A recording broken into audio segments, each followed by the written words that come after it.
Simon Benoit fan club, Nick. For the first couple of games, we said, you know what, this guy, he hasn't been that great. It's not like you're saying, take him out, take him out. But he wasn't what we had kind of seen down the stretch where you're like, wow, this guy's got to get re-signed. And then Tree Living signs him, and you're like, thank God he got signed. Watching him at the beginning of the playoffs going, oof, that's not the best. Tonight, my roommate says to me, he goes, you know, I haven't really noticed Benoit tonight. And he pauses and he goes, I think that's a good thing. And I'm like, yeah, you know what? That is a good thing. For who he is and what he brings, that's a good thing on a night like this. What'd you make of his game here tonight? And are you a part of the Simon Benoit fan club? While I start to smell myself as well. Yeah, firstly, I want you to go Tony Montana on that thing. Like, you, this is Tony Montana time. Yeah. I did notice him for the right reasons, though, tonight. Right. Like, I just thought he played with spirit.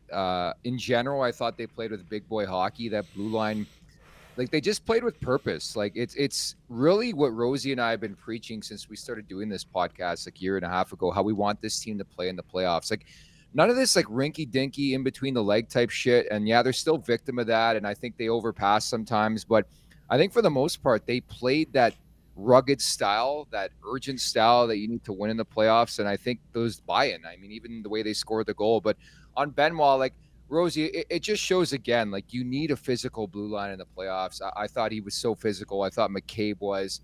I thought Labushkin was. Like, you need to play that brand, that style. And we talked about it early on in the series. Some of the licks Boston took, I think it's catching up to them now later on in the series.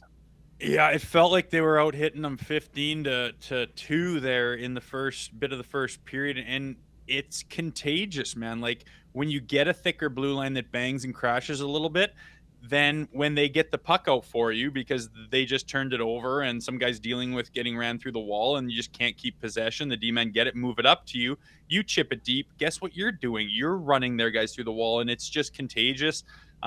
Everyone was banging. I was just like, this is the Maple Leafs team, and it's not even like that different of a team than the one that everyone just makes fun of and says you're so soft and they're pathetic and I can't wait to watch them lose and they're down 3-1 and just all the bullshit you got to hear from people to watch that, especially the start, the first period, just out muscling, out energizing, out intensifying every Boston Bruin on the ice. And this is supposed to be the big bad Bruins, and we've ran them out of the building twice.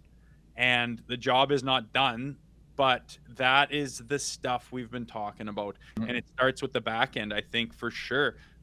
Those guys, and I think Edmondson's got more to give, to be honest. Yeah. And Labushkin has, you know, done what he's supposed to do. Even Liljegren has just been, like, solid, and everyone's just been solid, man. It's so nice to see them come together and be what they were supposed to be when Tree Living made those tweaks. And I don't think they were ever close in the era previous, but a couple of the tweaks, and we were excited on July 1 when he was making some moves and all right, but Reeves has been a huge factor in the playoffs as well. I cannot say enough about Domi and that guy's effort level and passion. And then Bertuzzi, like, for how much havoc he causes in front of the net and loose pucks and scrambles, and like, he's not even getting the job done, and that's what's left to do. Like, that's just the next thing. I'm not criticizing at all. He's doing everything you could ask and going to those dirty areas, but like just falling down sometimes or can't quite get a good hold on it. And I mean, there's only so many times you can go to those areas and have mad scrambles, and a guy like that doesn't get, you know, a hold of one or two, or, you know, let the floodgates open and away you go. But those additions, and then on the back end as well, have just been, they're kind of the heart and soul. I know Willie stole the show tonight, but they're kind of the heart and soul of keeping this team in this series when they're down 3-1.